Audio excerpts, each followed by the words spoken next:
Today we are going to talk about keeping goats warm in the wintertime.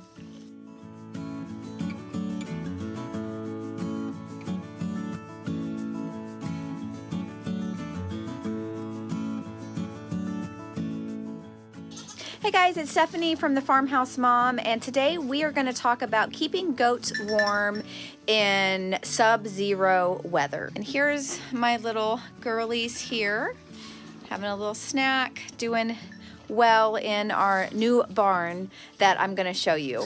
Here in southern Missouri, we'll get a couple weeks of sub-zero weather. It's -2 right now. We generally have a mildish winter, lots of ice and snow and things like that, but we don't have to battle the below zeros for too many weeks out of the year. So I'm going to first take you outside and show you our new barn, let you know how much it costs, how big it is, what our plans are for the future, and then I'm going to show you the bucks, and then we have a little bower as well. I just like to show you what I do, and it might give you some inspiration or answer some questions about what your goats might need for the wintertime. So I'd like to show you the outside of our new barn. This is a 14 by 24 loafing shed from Menards, and then I added the little sunlight panels just because, you know, I just don't like a dark barn. So this will give you an idea of what you can do. This was under $4,000 without insulation. We did buy $1,000 worth of insulation. It was under $5,000. So our plan, so here's my milk room right here. Our plans are to, obviously we have this structure. We're gonna build a monitor style barn, and I'll put that picture up right now of what we wanna do. So we're gonna build that third section with a hay loft here, and then we're gonna have the exact same building, but flipped. And so we'll have a nice wide barn. You know, the way our land is we have some beautiful hills and creeks, but not a lot of flat up here where we have the house and the barn. So that is what it looks like from the outside.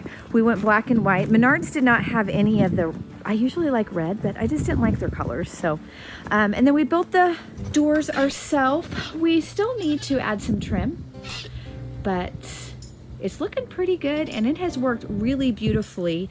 The girls are out here, it's warm enough, and there's the bucks, and I'll show you where I've got my little bucks as well. The girls are out here in a little bit of sunshine, so let's go ahead and go inside.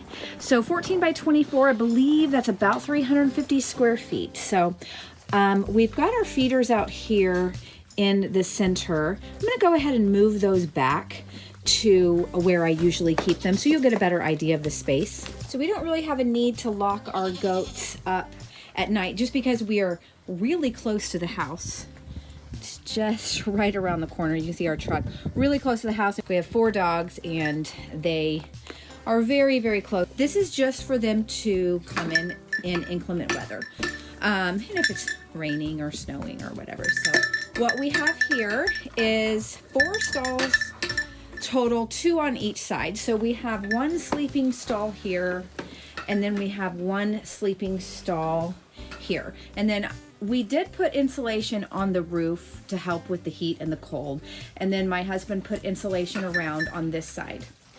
When you have really cold weather, a smaller space is better so they can all kind of snuggle in together. We use the deep litter method where we just keep adding straw. Hey girl, I'm about to get knocked over here.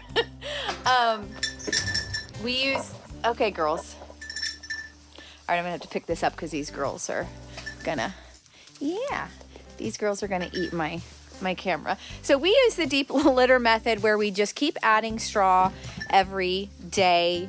And it keeps them really warm, and they all kind of snuggle in here together. So these are the 2 stalls here. We've got this stall. We did put plywood up here just so, because they will chew on everything. So we didn't want them getting sick and dying by chewing on the insulation. And so these are the 2 sleeping stalls. And I'm going to take you around the other side and show you the other stalls we have. So behind me is the opposite side. This is where we keep all the hay, you know, straw, feed, everything that we need. I'm low on alfalfa, got to go get some. And then over here, we have a kidding stall. Violet is due today, and she She's a little foamy on the mouth. She gets that way when she eats alfalfa. Violet is due today, and she's a bully on a good day. And then when she is pregnant and about to have babies, she's a really bad bully. So she's by herself. We were not planning on insulating this because it needs airflow. But because she's been in here for a few days, she's protected by the wall of alfalfa over here. And we did put the insulation up. She's an old girl, so she's not gonna chew on anything. She's shivering a little bit, but that's okay. It's cold. I've got a couple of almost yearlings here in March. Everyone will be a yearling, but we've got 15 adult girls and 7 that are below a year old. I try to keep them separated because they can be really mean to the small ones. But I make sure that the little ones can hide underneath and they kind of get together so they can have a little bit of protection from the big meanies. And then I have my minerals here. We're gonna check on Vivi. Hey Vivi, how's that baby making going? Can we see? Oh no, you aren't gonna have a baby yet. Well, do you want me to let you out? I'll let you out if you're not mean, okay? All right, girl, if I see you being mean, you're gonna go back in, okay? I'm really terrible at overfeeding them, but I try to make sure they eat everything, and then I'll give them more food. Okay, so that is the big girls area, and then I'm going to take you over to where my bower is. It's generally not advisable to have a goat by themselves, but she's so mean to the other ones, and she'll beat the barn up, so... Here's Sissy. Hey, sis. Hey, sisser. So I'm just showing you because you might have a problem goat. You might have a problem buck that just beats everybody else up. And sometimes, worst case scenario, you do have to have a goat isolated. So she is pregnant, so she'll have babies soon, so she won't be alone. So I just have a little fence feeder for her here. And then inside her shed, she's got a hay net, and that's probably about 1.5 feet of straw. So she's doing good. She's a good girl. And then we just built this 3-sided shelter with the scraps that we had left. We generally have this open, but we just tacked these up the other day. So it looks a little bit nicer without that, but she needed a windbreak, and so that's what you can do if you have a problem goat or somebody who's really, really mean in confined spaces. I think I'm gonna need to get her some more molasses water. You feeling frisky, girls? All right, let's go over and see my pretty boys and see how they're doing. So this is the back side of that milk room, and then the boys area is here. Hey, bubbers. And then they have a nice big fenced off section. They have a fence feeder here, and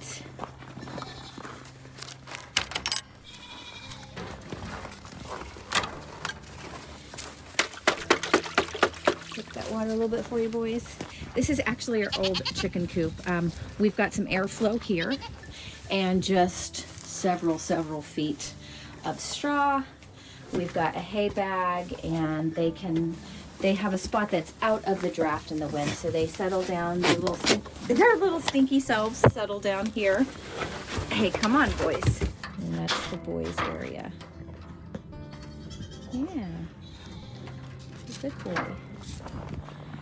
All right, and then now we are going to come up to where I have my 5-week-old, I guess almost 6-week-old babies inside my milk room. So this is my temporary milk room until we build those other sections. So, a little light on here. And these guys are all about 6 weeks old. They are eating grain and hay, but it's nice and warm in here. So we do have supplemental heat for them, and they are securely tied by metal straps. And yeah, this is just our milk room. We insulated it for them. There's nice thick rubber mats, and we don't have straw. We've got the shavings, and it's really warm warm enough for them. And so I have 3 girls that are due to kid today, so that's exciting. And so what we will do is probably bring them in here, let them, I usually will section this off, we'll let them kid over there, and then I can clean it up. And if they need to rehab in here for a few days, they can, or if they're ready to go outside. And we do have a little propane heater that works really, really good. So we can use that if it gets really freezing. And then I also have an emergency space that we can utilize. So this is usually where we keep all of our hay, and we are out of hay. I need to get some more, but this also has a little bit of insulation around the walls, and so I can bring my girls in here to kid if I need to. Probably need to pick it up a little bit, but you know how farm life is. So it's gonna be 40 on Wednesday, so it's gonna be cleanup day then. I was really spoiled at my other farm. We had 2 beautiful barns with water, with electricity, and I didn't utilize them quite as much as I should have, but I just wanted to show you that you can get by with goats in really cold weather. They don't need, as long as they have deep bedding, they don't need supplemental heat. The little babies in there would probably be fine, but you know, they don't have a mommy to settle down with and to snuggle with, so I do give them the Premier One, and I'll leave the link to that underneath. I use the barn kind of safety lights. I don't use just a normal heat lamp. I use the protected ones. But you can get by, and you can get by pretty comfortably even if you don't have you know, a big barn. It actually works good for us because it escalates quickly if you have goats. I'm able to keep my limit of about 30 goats and, you know, keep it affordable. So that Menards loafing shed, like I said, was under $4,000 without insulation, and I think it was just under $5,000 with the insulation that we got. I hope this was helpful to you. I hope you guys stay warm, and I hope your little goaties stay warm. Have a great day.